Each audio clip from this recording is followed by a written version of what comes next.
Surveys indicate that roughly 14 million Americans have $10,000 or more of credit card debt.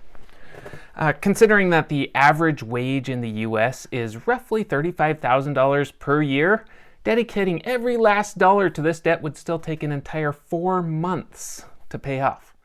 And that's if there was no interest accumulating, no other expenses, and no taxes taken from that paycheck. I'm Scott Sery. I'm the founder of Know to Grow.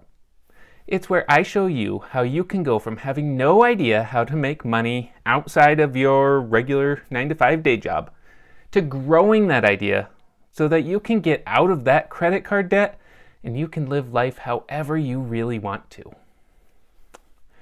So some other studies regarding credit cards show that COVID has not helped the situation in the US. These studies show that 42% of adults with credit card debt have increased their balance since the pandemic started. Now, there are a couple of big reasons that credit card debt is such an issue and such a big trap for people of all ages. One is the immediate gratification that comes with the purchase. Because we don't see the money actually leave our wallet, it just kind of dumbs it down, like you're not really spending money.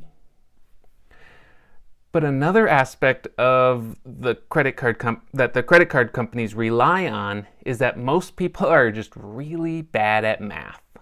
Most people don't really understand how these interest rates work, and they don't realize how much money they're actually spending on interest.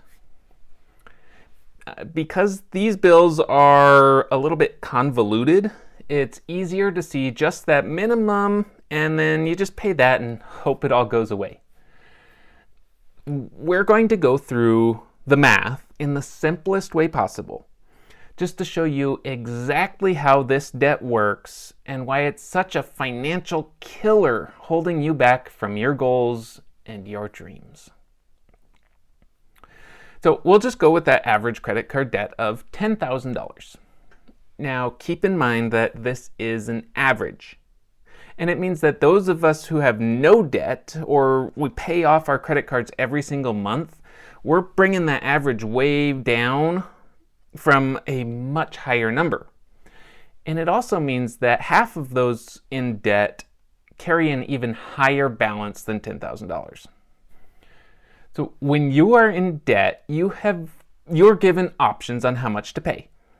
Typically, there is a minimum, and sometimes it's like a fixed $25 or a flat percentage of 1 or 2%. For the sake of this example, we're going to assume it's a 1% minimum payment. Most credit cards will charge somewhere around 20% interest on balances left on the card. It's a rate that I believe is usurious and, quite frankly, should be illegal, but I don't make the rules. So you have $10K on your credit card. You get your bill and you see all of these numbers and you just kind of get really super overwhelmed by it. And I'll figure it out later, you say. That could be the truth, but you're likely not going to settle in and figure this one out later. So here's what ends up happening. Because your balance is pretty high, 1% or $100 won't even cover how much interest you accumulate throughout the month. And when your balance reaches this point, the card minimum shifts from that 1% to a 1% plus accumulated interest. That 20% interest compiles every single day. Every day that you have that balance on there, you rack up an even higher balance. So you pay off $100 and the interest just keeps going up and up. Okay, so this math can get a little complicated when you're trying to figure it out by hand or even in your head. So I went ahead and used some of the resources available. I hopped onto bankrate.com to help me out. I'll leave you a link in the description. So a balance of 10 large, 20% interest will cost you a minimum of $266.67 every month. To pay off your debt, it will take 346 months. That's 29 years.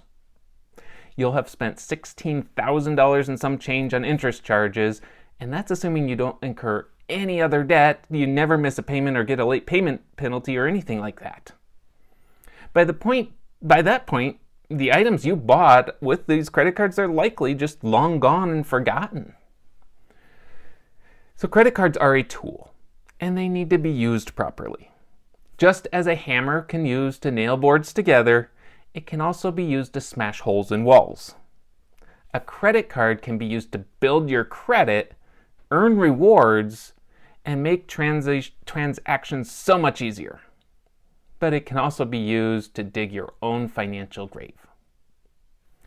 To stay out of that grave, you need to ensure that you're making enough money to pay off the card in full every month. For most people, that means turning to sources outside of their job. And they have to earn money on the side. The easiest way to earn this money on the side is to monetize skills and passions that you already have. It's something I will teach you how to do at knowtogrow.com. Just head over there. It's linked right down there in the description, and you can get on your way to having a debt-free life filled with doing things however you want to do them, doing whatever you want to. And before you leave, if you can do me a quick favor, just hit the like button down below, subscribe if you want to see more of these videos, leave me a little comment. I always say a little comment. Kyle, you got me onto that. With these comments, these likes, and subscribes, I can keep bringing you some more of this awesome information.